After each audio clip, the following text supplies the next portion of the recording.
Hey everybody, I'm Joe from Factory Direct Trains. Today I'm going to do a video a little bit different. This is for folks that are just trying to get started in the hobby. We get that question a lot from guys that see the trains and they just want to start somewhere and it seems really complicated.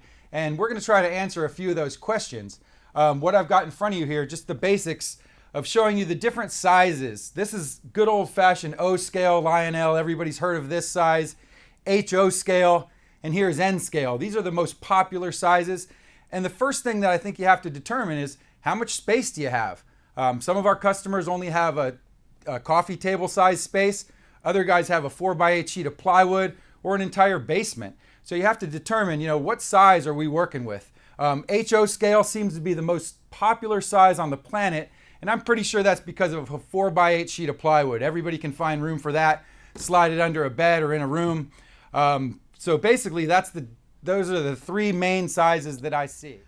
And the next thing you have to consider would be track. In HO scale, this is Bachmann Easy Track. This is the kind that comes in train sets. You can just put it right down on the carpeting. If you want to go around the Christmas tree, something quick and simple, Bachmann Easy Track is the way to go. It snaps together and it's already got the built-in road bed. Now, if you want to get a little bit more serious about it and you want to have a more prototypical layout, this is Atlas Track. As you can see, it's a little more thin. You can get this in long pieces of flex track to go make huge layouts. And then you put in your own road bed and ballast, and it's more realistic looking. In N scale, you've got the Atlas Track as well. But the standard in N scale seems to be the Kato Unitrack. This is what everybody likes. It snaps together, simple to use, and comes in sets and everything else. So basically, you got to determine what kind of track that you're going to use. If you're going Lionel, O gauge, this is their fast track. This is what it looks like. It's big, it's heavy duty. Also, you can just lay it right down on the floor and go. Then when you get it a little farther into it and you want to have more than just an oval and do a few switches, in HO scale, Pico switches. This is what everybody seems to like. My customers want them more than anything else. They work well, they're the standard. And switches can make things a little more interesting. Track plans. You can go on to Atlas, has a website that they have track plans on there that you can go on and get a good idea of how much space you have to work with. There's so much out there that you guys can design a beautiful layout. The next thing you want to consider is how do you want to power your layout?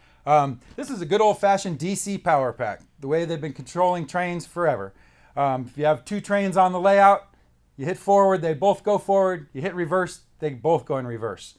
But now everybody seems to be switching and talking about DCC, Digital Command Control. This is an NCE DCC system. With this, you can control several engines on the same layout, all independently of each other. That's the gist of the DCC. So that you can have a lot more fun playing on your layout. You can get a lot more going on, and it's simple to do. There are great videos on how to use a power pack, how to set up a DCC system, and I wanted to talk to you a little bit about resources. How do you find information on these things?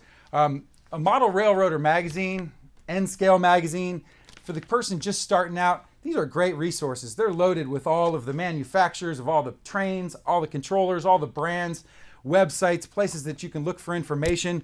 You just got to kind of get in there and use the stuff available to you. YouTube videos are incredible. You can watch a YouTube video on how to shortcuts to use your DCC system, how to set up your layout. There's so much at your disposal.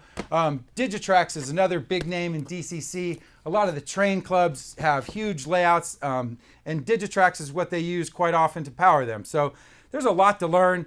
You just got to get in there and use some of the information available to you. So just to recap, the first thing we're going to think about is the size we're going to go with. Then we're going to think about the type of track we're going to use. Then we're going to think about how we want to control our layout. And then once that's all said and done and you've got the basics, then we can start thinking about buildings and scenery and trees and design, and it'll go on and on and on. So please use some of the information we've shown you here today. Use the links below, and please like and subscribe to our videos, and have a good day out there.